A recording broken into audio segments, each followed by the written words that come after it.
All right, so I'm all about being positive, right? Sure.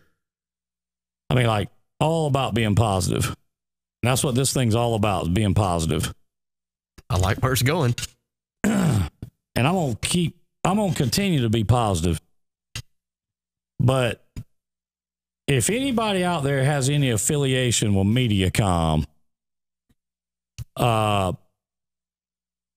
you need to call them up and talk real ugly to them right now. Matter of fact, I'm going to give you the phone number. I'm positive that you're upset. Yeah. Well, I can tell you, there's a few things I can handle. There's a few things I can't. Good morning, Elena. Good morning, Tammy. Paying the kind of money that we pay for morning, Paul. For internet, and we're not able to get it properly at a just regular interval is Actually, we think we're back.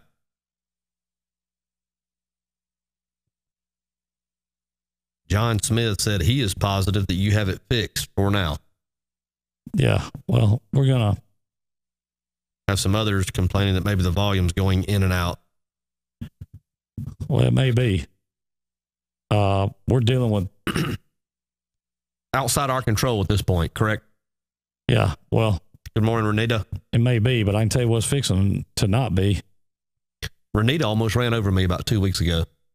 Really? Yep. She's a Cobra Kai.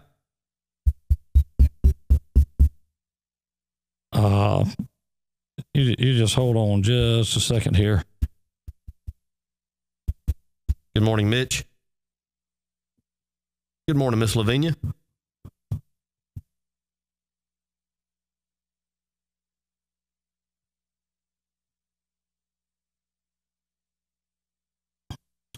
There's the phone number right there. Yeah, just refresh your screen. We're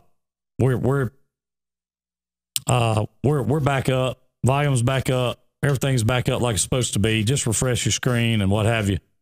There's the number right there. Let's show them what the Drive Time Army can do about some internet problems in Bruton, Alabama.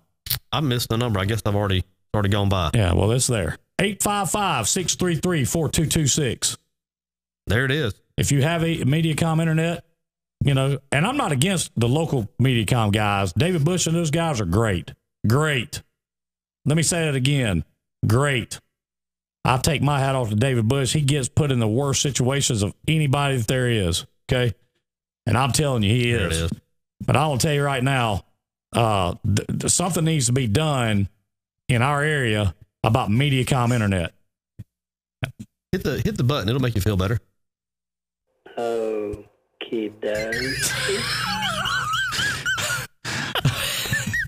I told you. I told you. Anyway, hey, I'm sorry. We're sorry about the technical difficulties. Sometimes some things are just out of our control. Y'all like and share the video. Where everybody knows we're back up and we're going. And you know, let everybody know that we're the Drive Time is back on the air. It should be. Are you in the Drive Time group watching it? I think I'm on your page watching it, maybe. Okay. I just want to go over. I'm going to make sure it's in the Drive Time group. I just saw the number. It just scrolled by. 855-633-4226. Yeah. Yeah. So you got to scroll. Hold on. I'm going to see if I can't pin this to the top. Here we go. There you go. LaShonda, Life Changer, she shared it over there for us. Several people did. We're back up running. So view pin post. Ain't nobody gonna know how to do that, so I'm gonna unpin it. I wouldn't know how to do it if I didn't know it was there. Anyway, sorry about the technical difficulties and the almost equally as difficulty as the Alabama High School Athletic Association event of some time ago, but not quite that bad. DJ said he'd never heard some of those words that day. That was a long. Oh goodness, Luke Golden. I'm glad you said that, Luke, because I want to tell that story. And matter of fact, you can help me tell that story in here. Okay. We had a salesman one time at Peach Ford, and good guy. Okay, great guy. But he was walking around out there on that lot, and you know how the asphalt is. I mean, it'll eat a pair of shoes up. Okay. We had a pair of these black, like loafers or what have you. Had, the whole hard heel on them. You know what I'm talking about, DJ? With the thick hard heels. Well, his, on one of them, busted off, like, just kind of fell off. So he's like, hey, do y'all have any glue or anything like that? Do y'all have any glue that we can, I can glue my heel back on with? And I don't remember if it was Luke. I don't remember who it was or somebody, said, oh, we don't have any glue. Well, I hear you, Molly. I may be talking out of turn, but I've heard the same thing. So anyway, he thought of the bright idea of going over to the dollar store, which, by the way, is run by a good friend of ours, Mr. Pat Hendrith. Yes, he is. CC. Yes, sir. And he goes over to the dollar store and he buys him not super glue, but crazy glue. Okay. Well, he comes back over there and he sits down in the sales office. In the old sales office, there was a row of chairs right in front of my desk. And he sits down in front of that desk and sits there. And DJ grabs. He grabs the super glue, the crazy glue. And he puts it in his mouth. This isn't going to be good. And twist and bust it open, and crazy glue went all down his throat, all over his mouth. Did he almost drown? Down his chin. No, man, listen. Everybody in that room, including Luke Golden, was crying. We were laughing so hard. And I remember Luke saying, whatever you do, don't close your mouth. and I'm telling you, man, it was absolutely one of the craziest things that I ever watched happen in front of me. And Luke is like, don't close your mouth, man. Don't close your mouth. He said, but I got it. And that was it. I mean, he couldn't say another word. I mean, stuck, shut, boom, done. And then we really hit the floor. I mean, that's when it got real. Oh, that's when it got real. I'm telling you right now, we should have called 911, not to that guy, but for us.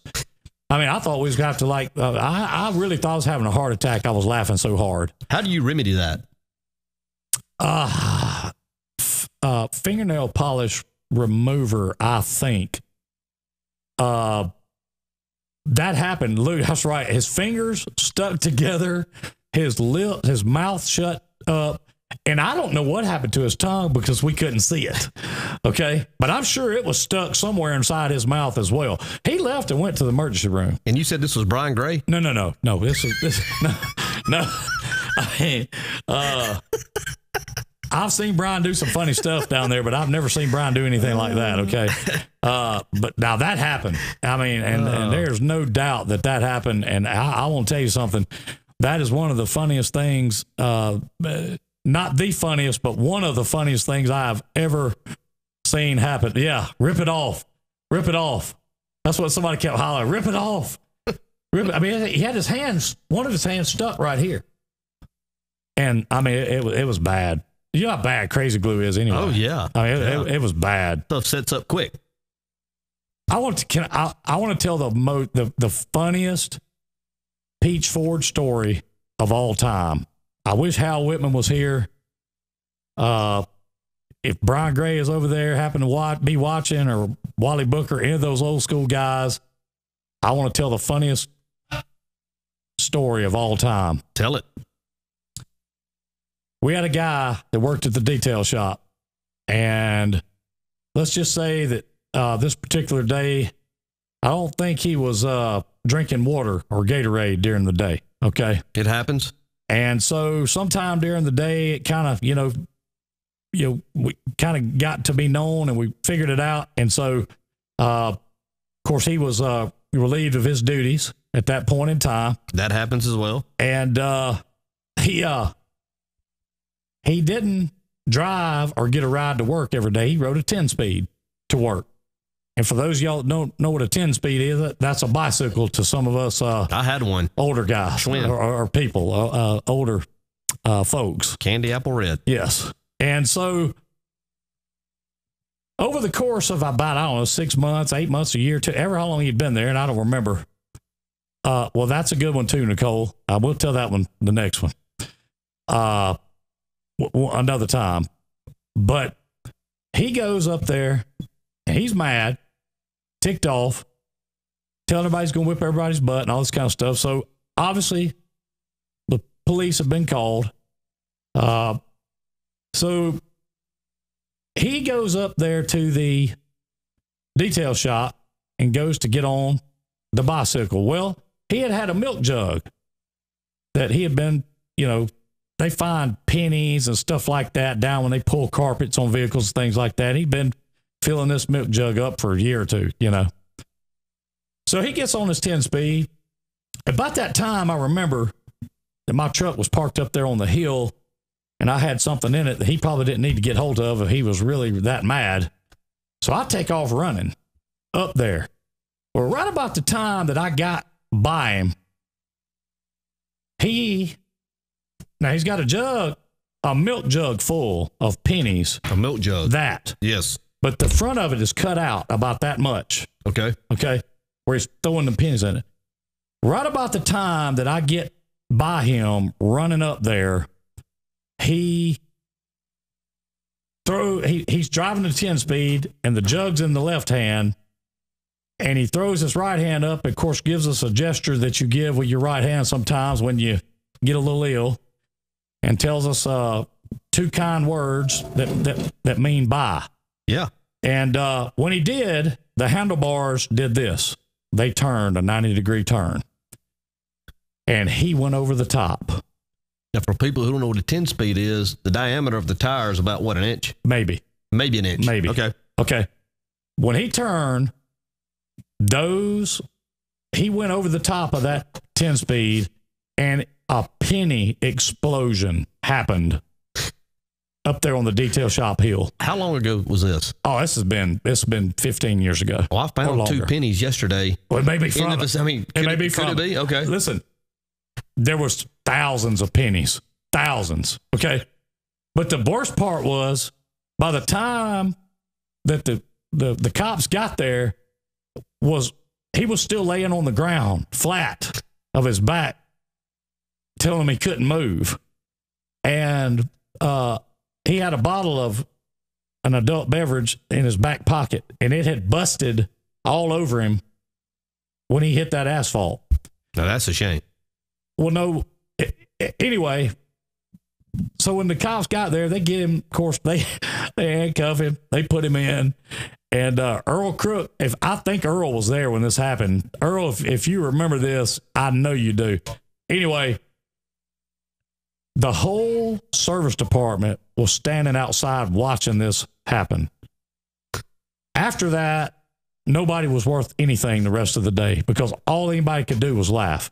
It was hilarious. Is this before video was? Oh, this was way before video.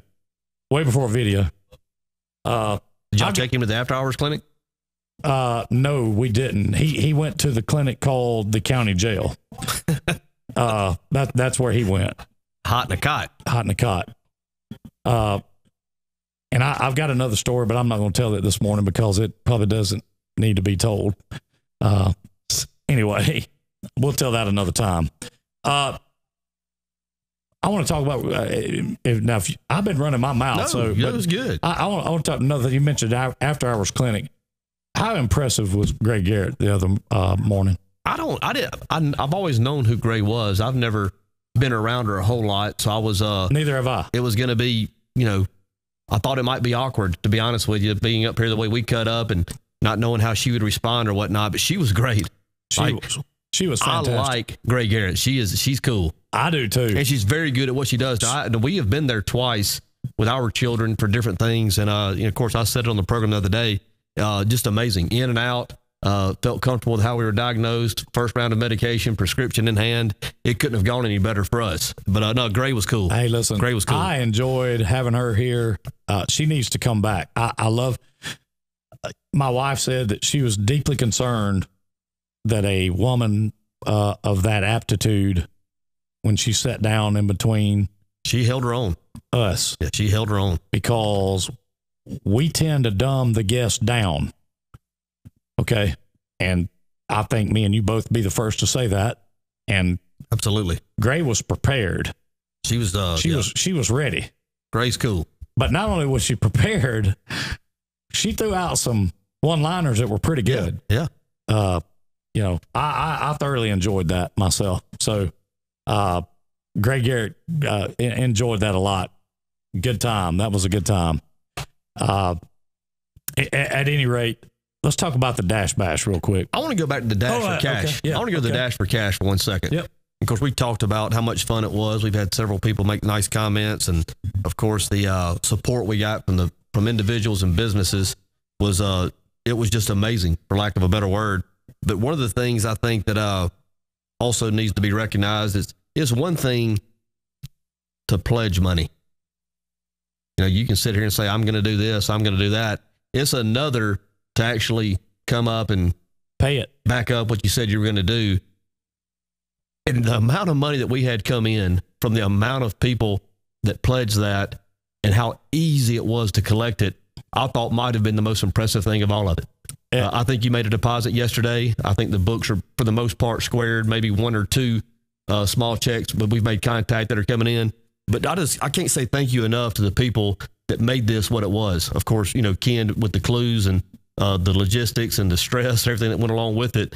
But if the people don't contribute and make it what it was, there is no Dash for Cash. And the fact that it had a happy ending in terms of all the money coming in that we thought was coming in, I thought that was awesome. It was. And I'll tell you what, that's just another reason why we constantly say that we live in the greatest community in the world.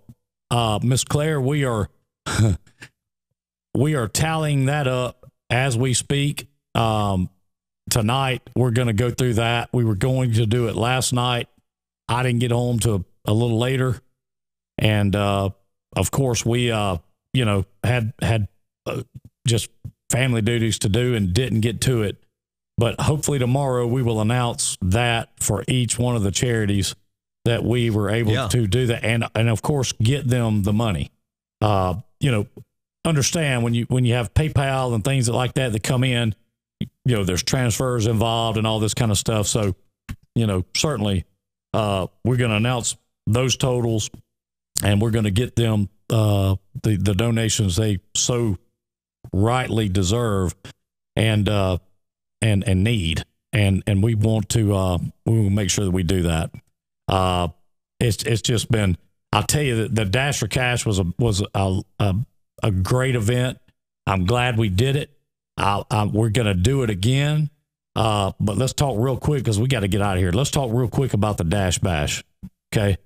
I will post up here in a little while about the Dash Bash. The Dash Bash is going to be a family fun event for all the families. Okay.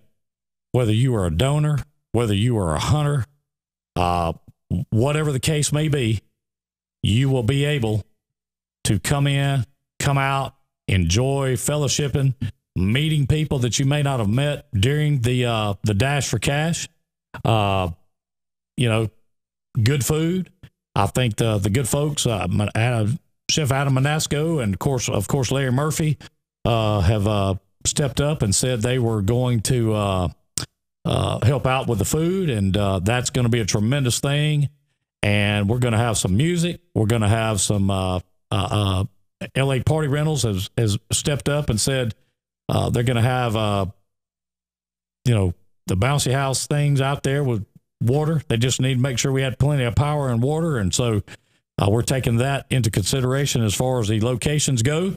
So we might even play a game of kick the can. Yeah. And I'm going to do this too. We're going to hunt up a dunking booth, and I will tell you that I'll get in it. I'll be the first to get in it. Now, I want to tell you something, Hal Whitman or Chip Peach. Last time that we put somebody from Peach in a Dunkin' booth, they took about 500 pounds of ice down there and poured in the Dunkin' booth before poor Frank Cotton got up on the seat. And guess what happened? Chip had a minute of, okay, I shouldn't do this, and pulled Coach out and put Hal on it after Hal been the one dumping it in it. And so we're going to have a Dunkin' booth, plenty of good music. And yeah, and here's the thing.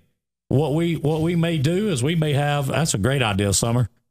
We may have that people come up that want to, you know, maybe $1 a throw or something like that, or to your favorite charity.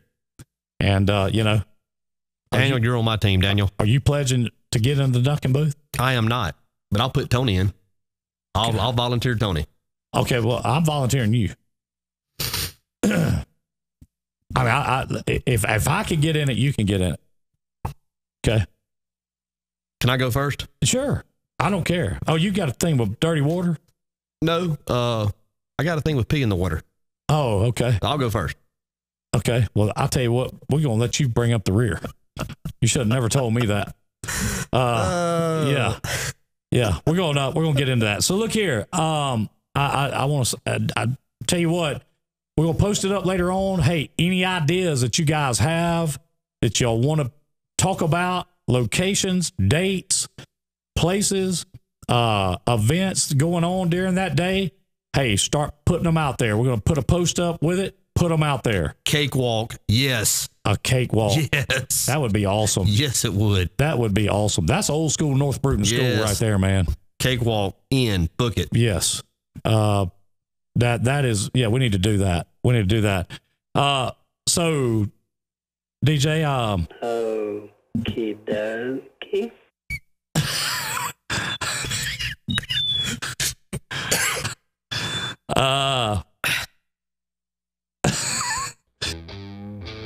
That's going to do it, I believe. Yeah, I think that's going to do it. That's going to wind us up. We appreciate all of you that came in this morning on Drive Time. We apologize for the technical difficulty. That was on MediaCom, not us. But hopefully we can get that taken care of, and maybe it won't be an issue in future shows. But we do appreciate each and every one of you. It's always fun to get in here with the fam. Be with us tomorrow. Yay, fry yay is what we're going to go with. Be a great time. So once again, thanks to Jim Peach Motors and Pete Chevrolet. For Ken James, I'm DJ, and this has been Drive Time. Have a good one.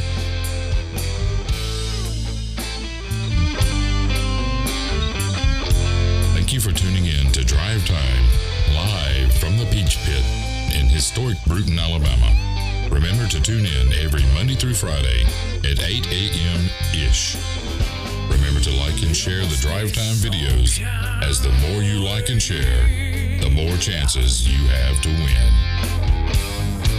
Sir the Joker to the three.